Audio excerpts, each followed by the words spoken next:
ಪ್ರಭಾವಿ ಸಚಿವರಾದಂತಹ ಲಕ್ಷ್ಮೀ ಹೆಬ್ಬಾಳ್ಕರ್ ಅವರ ಹುಟ್ಟೂರು ಗ್ರಾಮ ಪಂಚಾಯಿತಿ ಹಿರೇಹಟ್ಟಿಹೊಳಿ ಸರ್ಕಾರಿ ಹಿರಿಯ ಪ್ರಾಥಮಿಕ ಪಾಠಶಾಲೆಗೆ ತುಂಬಾ ಶಿಥಿಲಗೊಂಡಂತಾಗಿದೆ. ಇನ್ನು ಮೇಲ್ಛಾವಣಿ ತುಂಬಾ ಹಾಳಾಗಿ ಕುಸಿಯುವ ಭೀತಿಯಲ್ಲಿರುವ ಅಡುಗೆ ಕೋಣೆಯೇ ಕಂಟಕವಾಗುವ ಲಕ್ಷಣಗಳು ಗೋಚರಿಸುತ್ತಿದ್ದು, ಇನ್ನೊಂದು ಕಡೆ ಈ ಸರ್ಕಾರಿ ಶಾಲೆಯು ರಾಜ್ಯದಲ್ಲೇ ವಿವಿಧ ವಿಭಾಗಗಳಲ್ಲಿ ತುಂಬಾ ಮಾದರಿಯಾಗಿದ್ದು, ಇಲ್ಲಿ ವ್ಯಾಸಂಗ ಮಾಡಿರುವ ಅನೇಕ ಹಳೆಯ ವಿದ್ಯಾರ್ಥಿಗಳು ದೇಶ ಮತ್ತು ರಾಜ್ಯ ಸರ್ಕಾರದ ವಿವಿಧ ಇಲಾಖೆಗಳಲ್ಲಿ ಉನ್ನತ ಹುದ್ದೆಯಲ್ಲಿರುವುದು ಒಂದು ಕಡೆಯಾದರೆ, ಇನ್ನೊಂದು ಕಡೆ ಇಂತಹ ಐತಿಹಾಸಿಕ ಶಾಲೆಗೆ ಕುಸಿದು ಬೀಳುವ ಅಡುಗೆ ಕೋಣೆಯೇ ಕಂಟಕವಾಗುವ ಪರಿಸ್ಥಿತಿ ಇದ್ದು, ಮಳೆಗಾಲದಲ್ಲಂತೂ ತುಂಬಾನೇ ಸೋರುವ ಈ ಕೋಣೆಯ ಮೇಲ್ಛಾವಣಿ ದಿನೇ ದಿನೇ ಸಿಮೆಂಟ್ ಕಾಂಕ್ರೀಟ್ ಬೀಳುತ್ತಿದೆ. ಇನ್ನೊಂದು ಕಡೆ ಶಾಲಾ ಮಕ್ಕಳಿಗೆ ಅಡುಗೆ ಸಿದ್ಧಪಡಿಸುವ ಸಂದರ್ಭದಲ್ಲಿಯೇ ಇದು ಬೀಳುತ್ತಿರುವುದರಿಂದ ಕಲ್ಲಿನ ಪುಡಿಯೂ ಸಹ ಸಿದ್ಧಪಡಿಸಿದ ಆಹಾರದ ಮೇಲೆ ಬೀಳುತ್ತಿದೆ.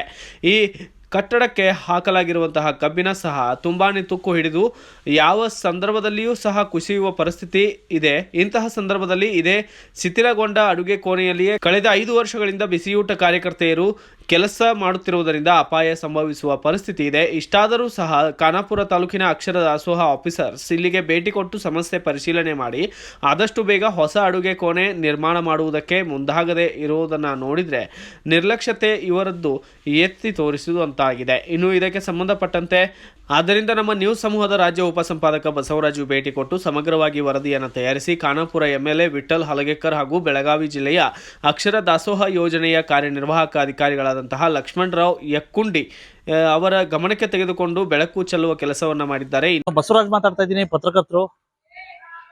ವಿಶೇಷವಾಗಿ ಕರ್ನಾಟಕ ಸರ್ಕಾರದ ಮಾನ್ಯ ತುಂಬಾ ಪ್ರಭಾವಿ ಸಚಿವರು ಮಹಿಳಾ ಮತ್ತು ಮಕ್ಕಳ ಅಭಿವೃದ್ಧಿ ಅಭಿವೃದ್ಧಿ ಇಲಾಖೆ, ಅಂಗನವಾಡಿ ಇಲಾಖೆನೂ ಬರುತ್ತೆ. ಅದರ ಸಚಿವರು ನಮ್ಮ ಅಕ್ಕನವರು ಆಗಿರ್ತಕ್ಕಂಥ ಲಕ್ಷ್ಮೀ ಹೆಬ್ಬಾಳ್ಕರ್ ಅವರು ಮೇಡಮ್ ಅವರ ಒಂದು ರೀತಿ ಗಮನಕ್ಕೆ. ವಿಶೇಷವಾಗಿ ನಾನು ಬಂದಿರತಕ್ಕಂಥದ್ದು ಮಾನ್ಯ ಲಕ್ಷ್ಮೀ ಹೆಬ್ಬಾಳ್ಕರ್ ಮೇಡಮ್ ಅವರ ಒಂದು ಸ್ವಗ್ರಾಮ ಪಂಚಾಯಿತಿ ಹಿರೇಹಟ್ಟಿಹೊಳಿಗೆ ಬಂದಿದ್ದೀನಿ. ಈ ಹಿರೇಹಟ್ಟಿಹೊಳಿಲಿ ಒಂದು ರೀತಿ ಸರ್ಕಾರಿ ಹಿರಿಯ ಪ್ರಾಥಮಿಕ ಪಾಠಶಾಲೆ ಇದೆ. ಸಾಕಷ್ಟು ಐತಿಹಾಸಿಕ, ಸಾಕಷ್ಟು ವಿದ್ಯಾರ್ಥಿಗಳೆಲ್ಲ ಅತ್ಯುನ್ನತವಾಗಿದ್ದಾರೆ. ಆದ್ರೆ ಇಲ್ಲಿ ಸಾಕಷ್ಟು ವಿದ್ಯಾರ್ಥಿಗಳು ಕಲಿತಾರೆ. ಬಹುಶಃ ಇಲ್ಲಿರ್ತಕ್ಕಂಥ ಒಂದು ರೀತಿ ಅಕ್ಷರ ದಾಸೋಹ, ವಿಶೇಷವಾಗಿ ಪ್ರಧಾನಮಂತ್ರಿ ಪೋಷಣ್ ಶಕ್ತಿ ನಿರ್ಮಾಣ ಒಂದು ರೀತಿ ಅಕ್ಷರ ದಾಸೋಹ ಯೋಜನೆ, ಬಿಸಿ ಊಟ ಯೋಜನೆ ಇರ್ತಕ್ಕಂಥ ಕೊಠಡಿ ನೋಡ್ಬಿಟ್ರೆ ಅಯ್ಯೋ ಪಾಪ ಅನ್ನತ್ತೆ. ವಿಶೇಷವಾಗಿ ಇಲ್ಲಿ ಬಿಸಿ ಊಟ ಕಾರ್ಯಕರ್ತರು ಪಾಪ ಕೆಲಸ ಮಾಡ್ತಾರೆ. ಸಾಕಷ್ಟು ಶಿಥಿಲಗೊಂಡಿದೆ, ಯಾವಾಗ ಬೀಳ್ತಿತ್ತೋ ಗೊತ್ತಿಲ್ಲ. ವಿಶೇಷವಾಗಿ ಸಾಕಷ್ಟು ಸಮಸ್ಯೆ ಆಗ್ತಾ ಇದೆ. ಈಗ ಬನ್ನಿ ಆ ಒಂದು ಬಿಸಿ ಊಟ ಒಂದ್ ರೀತಿ ಯಾವ ರೀತಿ ಇದೆ ಅನ್ನೋದ್ರ ಬಗ್ಗೆ ಸಮಗ್ರವಾಗಿ ತೋರಿಸ್ತೀವಿ. ವಿಶೇಷವಾಗಿ ನೋಡಿ, ಈಗ ಸಾಕಷ್ಟು ಹದಗೆಟ್ಟಿದೆ. ಮಾನ್ಯ ಅಕ್ಷರ ದಾಸೋಹ ನೋಡ್ಬೇಕಾದಂಥದ್ದು, ವಿಶೇಷವಾಗಿ ಮಾನ್ಯ ಮಧು ಬಂಗಾರಪ್ಪನವರು ನೋಡ್ಬೇಕಾದಂಥದ್ದು. ಯಾವ ರೀತಿ ಒಬ್ಬ ಸಚಿವರು ಒಂದ್ ರೀತಿ ಅವರ ಹುಟ್ಟೂರು ಸ್ವಗ್ರಾಮ ಪಂಚಾಯತಿಲಿ ಈ ರೀತಿ ಆಗ್ತಾ ಇದೆಯಲ್ಲ, ಯಾವ ರೀತಿ ಅನ್ನೋದೇ ಗೊತ್ತಾಗ್ತಾ ಇಲ್ಲ. ಅಕ್ಕ, ನಿಮ್ಮ ಹೆಸರು?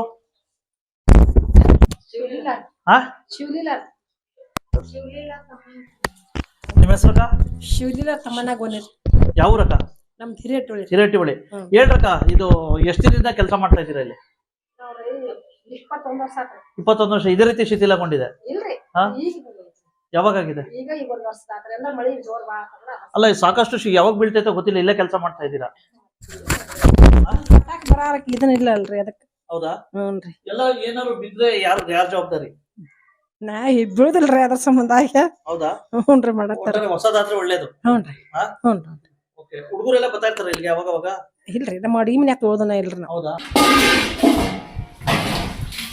ಮಾನ್ಯ ಒಂದು ರೀತಿ ಬಿಸಿ ಊಟ ವಿಶೇಷವಾಗಿ ಸಾಕಷ್ಟು DDO ಇರ್ತಾರೆ, ಮತ್ತು ಅದಕ್ಕೆ ಸಂಬಂಧಿಸಿದ BO ಇರ್ತಾರೆ, ಮತ್ತು AD ಇರ್ತಾರೆ. ವಿಶೇಷವಾಗಿ ಈ ರೀತಿನೇನ ಇರೋದು ಅಂತಕ್ಕಂಥದ್ದೇ ಗೊತ್ತಾಗ್ತಾ ಇಲ್ಲ.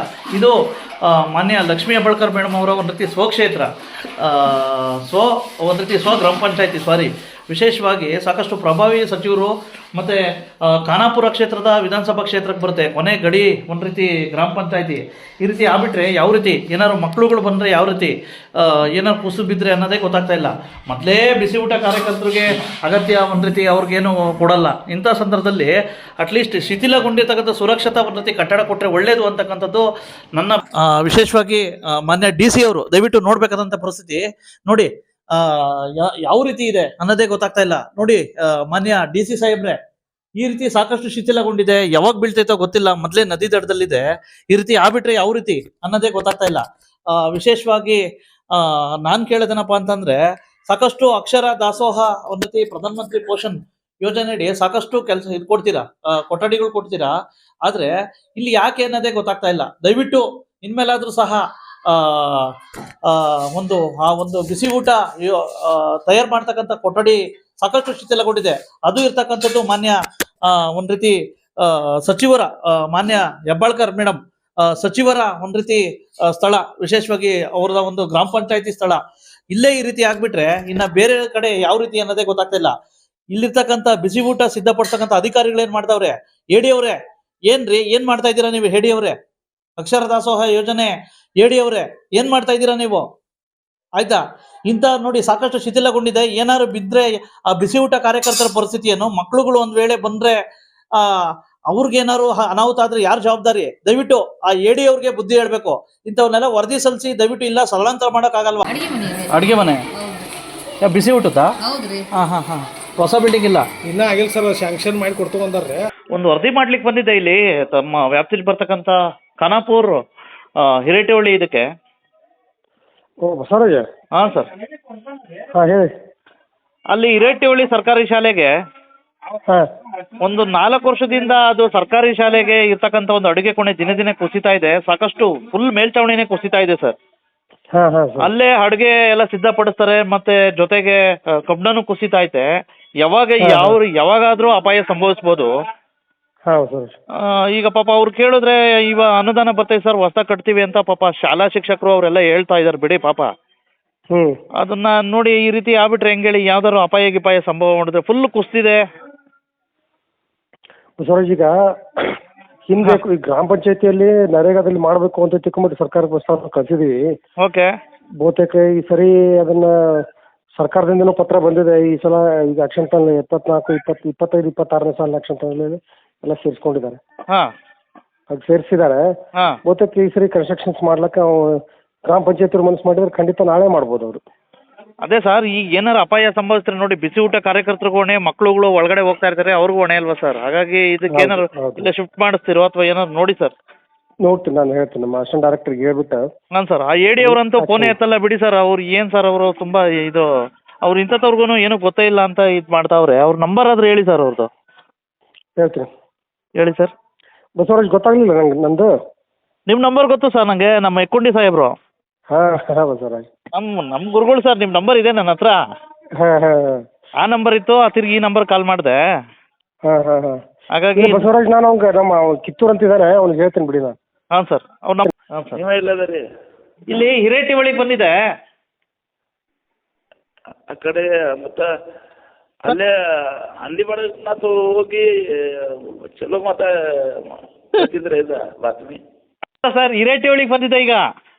ಹಾಂ, ಇಲ್ಲಿ ಒಂದು ಸರ್ಕಾರಿ ಅಕ್ಷರ ದಾಸೋಹ ಇದೈತಲ್ಲ, ಪ್ರಧಾನ ಮಂತ್ರಿ ಪೋಷಣ್ದು ಬಿಸಿ ಊಟ ಸಿದ್ಧಪಡಿಸೋದು ಫುಲ್ಲು ಶಿಥಿಲಗೊಂಡಿದೆ. ಅದ್ರೊಳಗೆ ಅಡುಗೆ ಮಾಡ್ತಾವ್ರೆ. ತುಂಬಾ ತೊಂದರೆ ಆಗ್ತಾ ಇದೆ ಸರ್ ಅವ್ರಿಗೆ. ಫುಲ್ಲು ಇದು ಯಾವಾಗ ಬೀಳ್ತೈತೋ ಗೊತ್ತಿಲ್ಲ. ಅಡುಗೆ ಮಾಡೋದು ಸಿದ್ಧಪಡಿಸಲ್ಲ, ಅಡುಗೆ ಕೋಣೆ.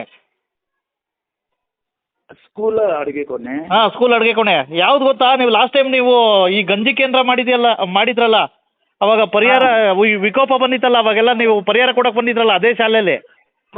ಮತ್ತು ಹೊಸ ಯೋಜನೆ ಅದಾರ ಅವರು ಇದು ಪಂಚಾಯತ್ನಿಂದ ಠರಾವ್ ಹಾಕಿದ್ರ ಈಜಿಲಿ ಸಿಗ್ತಾರ ಅಲ್ಲೇ. ಹಾಗಾಗಿ ಇವು ಮಾಡಕ್ಕೆ ರೆಡಿ ಇಲ್ಲ. ಅದೇ ಸರ್, ಈಗ ನಿಮ್ಮ ಗಮನಕ್ಕೆ ತಗೊಬಂದಿದ್ದೀವಿ. ದಯವಿಟ್ಟು ನೋಡಿ, ನಿಮ್ಮ ಕ್ಷೇತ್ರದಲ್ಲಿ ಆಗಿರ್ತಕ್ಕಂಥದ್ದು ಇದು. ಅವರು ನಾನು ಸ್ಕೂಲ್ ಕಡೆ ಹೋಗಿಲ್ಲ. ಅವರು ಏನು ನೀವು ಹೇಳಿದ ಪ್ರಕಾರ ನಮಗೆ ಏನು ನ್ಯೂಸ್ ಬಂದ್ರೆ ಹಾಂ ಸರ್, ನಾ ಮಾಡಿಕೊಡ್ತೇವೆ. ಈಗ ಅದಾರ ಒಂದು ಸ್ಕೀಮ್. ಹಾಂ ಸರ್, ಡೈನಿಂಗ್ ಹಾಲ್ ಅಂತ ಸ್ಕೀಮ್ ಅದ ರೀ.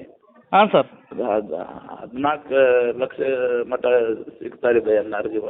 ಹಾಂ, ಅದು ಒಂದು ರಿಸಲ್ಯೂಷನ್ ಮಾಡಿ ಕೊಟ್ಟಿದ್ರೆ ಪಂಚಾಯತಿಂದ. ಹಾಂ, ಒಂದು 8-10 ದಿನದಲ್ಲಿ ಕೆಲಸ ಚಾಲು ಆಗ್ತಾ ಇದೆ. ದಯವಿಟ್ಟು ನೋಡಿ ಸರ್, ತುಂಬ ತೊಂದರೆ ಇದೆ. ನಿಮ್ಮ ವಿಡಿಯೋಗಳು ಕಳಿಸ್ತೀನಿ, ಇದನ್ನು ವರದಿನೂ ಕಳಿಸ್ತೀನಿ ನಿಮಗೆ. ಓಕೆ, ಕಳಿಸ್ರಿ. ಹಾಯ್, ನಮಸ್ಕಾರ. ನಾನು ನಿಮ್ಮ ಬಸವರಾಜ್ ಮಾತಾಡ್ತಾ ಇದ್ದೀನಿ, ಪತ್ರಕರ್ತರು. ವಿಶೇಷವಾಗಿ ನಾನಿವತ್ತು ಮಾತಾಡ್ತಕ್ಕಂಥ ವಿಷಯ ಏನಪ್ಪ ಅಂತಂದರೆ, ನಾನು ಒಂದು ರೀತಿ ಕರ್ನಾಟಕ ಸರ್ಕಾರದ ಪ್ರಭಾವಿ ಸಚಿವರು ಆಗಿರ್ತಕ್ಕಂಥ ಮಾನ್ಯ ಗೌರವಾನ್ವಿತ ಲಕ್ಷ್ಮೀ ಹೆಬ್ಬಾಳ್ಕರ್ ಅವರ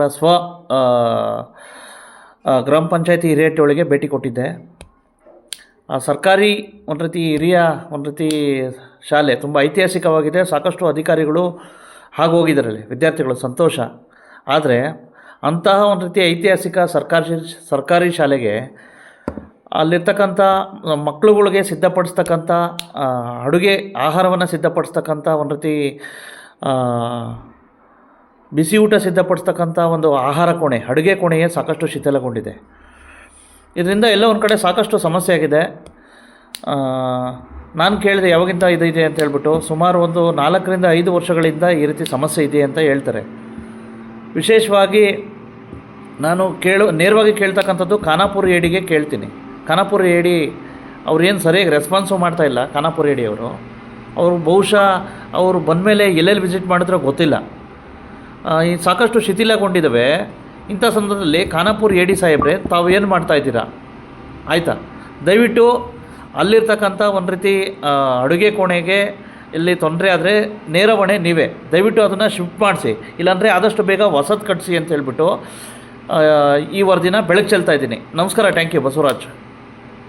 ಇನ್ನಾದರೂ ಈ ಅಡುಗೆ ಕೋಣೆಗೆ ಹೊಸ ಕೋಣೆ ಭಾಗ್ಯ ಸಿಗುವುದೇ ಎಂಬುದನ್ನು ಕಾಯ್ದು ನೋಡಬೇಕಾಗಿದೆ. Bureau report, BV5 news Kannada, Basavaraju, Khanapur.